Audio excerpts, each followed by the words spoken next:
ಮೇವಿನ ಅಭಾವ ಇರೋದ್ರಿಂದ ಈ ಮಿಷಿನ್ ಇರೋದ್ರಿಂದ ನಿಮಗೆ 2-3 ಹಸು ಇರೋಂಥವ್ರು ಒಂದು ಹೊರೆ ಮೇವು ಕೊಯ್ದುಬಿಟ್ರೆ ಒಂದು ಆಳು ಕೆಲಸನ ಈ ಮಿಷಿನ್ ಮಾಡುತ್ತೆ. ನೀವು ಬರೀ ಈಗ ಹಾಕಿದೀಯಾ, ಬರೀ 5 ನಿಮಿಷ ಹಾಕಿರೋದಷ್ಟೇ. ಇದು ನಿಮಗೆ ಒಂದು 15 ನಿಮಿಷ ಹಾಕಿದರೆ ಒಂದು ಅರ್ಧ ಗಂಟೆ ಮೇವು ಕೊಯ್ಯೋದಕ್ಕೆ, ಒಂದು ಅರ್ಧ ಗಂಟೆ ಇದನ್ನೆಲ್ಲ ರೆಡಿ ಮಾಡಿ ಹಾಕಲಿಕ್ಕೆ 1 ಅವರಲ್ಲಿ ನಿಮ್ದು ಹಸು ಕೆಲಸನೇ ಮುಗಿದೋಗುತ್ತೆ. ಇದನ್ನು ರೈತರು ಪ್ರಯೋಜನ ಪಡ್ಕೋಬೇಕು. ಈಗ ನಂದು ಬಳ್ಳಿ ಇದೆ, ಸಪ್ಪೆ ಇದೆ, ಎಲ್ಲ ಮಿಕ್ಸಿಂಗ್ ಇದೆ. ಸೊ ಅದಕ್ಕೆ ಎಲ್ಲದನ್ನು ತಿನ್ನೋದಕ್ಕೂ ಎಲ್ಲದೂ ಟೇಸ್ಟು ಸಿಗುತ್ತೆ.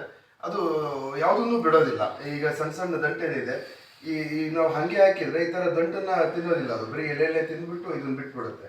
ಹಿಂಗೆ ಹಾಕೋದ್ರಿಂದ ಇದೆಲ್ಲ ಮಿಕ್ಸಿ ಇರುತ್ತಲ್ಲ, ಎಲ್ಲದನ್ನು ಬಾಯಾಡ್ಬಿಡುತ್ತೆ. ಮಿಷಿನ್ನು ಇತ್ತು ನಮ್ಮದು ಮುಂಚೆ, ಹಳೇದೊಂದು ಮಿಷಿನ್ ಇತ್ತು, ತುಂಬ ಹಳೇದು. ಅದು ದೊಡ್ಡದು ಬ್ಲೇಡಲ್ಲಿ ಇದು ಮಾಡೋದು. ಅದು ಹಾಳಾಗೋದ್ಮೇಲೆ 1 ವರ್ಷ ಮೇವಿಗೆ ತುಂಬ ಸಮಸ್ಯೆ ಆಗಿತ್ತು. ಇದು ಹಾಕೋದ್ರಿಂದ ಏನು ಅಂದರೆ ಈ ದಂಟು ಇದೆಲ್ಲನ ನಾವೇನೇ ಹಾಕಿದ್ರು ಆ ಗರಿ ತಿಂದು ಬಿಟ್ಬಿಡುತ್ತೆ. ಇದು ಹಾಕೋದ್ರಿಂದ ಏನೂ ಬಿಡೋದಿಲ್ಲ, ಎಲ್ಲ ಮಿಕ್ಸ್ ಇರುತ್ತಲ್ಲ. ಸೊ ನಿಧಾನವಾಗಿ ಮೇಲ್ಕಡ್ತಾ ಆಡ್ತಾ ಪೂರ್ತಿ ತಿನ್ನುತ್ತೆ, ಡಿಪ್ ಆಗುತ್ತೆ. ಅದಕ್ಕೆ ಸಾಕಾಗೋಷ್ಟು ಇದಾಗ್ಬಿಡುತ್ತೆ. ಅದಾದರೆ ನಮಗೆ ಎಟಕ್ಕಾಗೋದಿಲ್ಲ. ಈ ದಿನ ನನಗೆ ಅದೇ 2 ಹೊರೆ ಬೇಕಿತ್ತು. ಈಗ ಇದು 1 ಹೊರೆಯಲ್ಲಿ ನನಗೆ ಒಂದಿನ ಫುಲ್ಲಾಗಿ ಇದಿರುತ್ತೆ.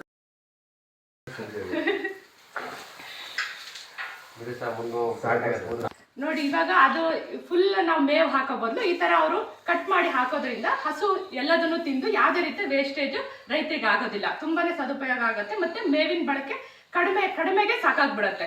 ಜಾಸ್ತಿ ಯೂಸ್ ಮಾಡೋದ ಅವಶ್ಯಕತೆ ಇರೋದಿಲ್ಲ. ಮತ್ತೆ ಎಲ್ಲದನ್ನು ತಿನ್ನುತ್ತೆ ಹಸು, ಯಾವುದೇ ರೀತಿ ವೇಸ್ಟ್ ಇರಲ್ಲ. ನಾವು ಒಂದ್ಸತಿ ಒಂದು ಹೊರೆ ಹಾಕಿದ್ರೆ ಅದು ತಿಂದಂಗೆ ಉಳಿದಿರೋದು.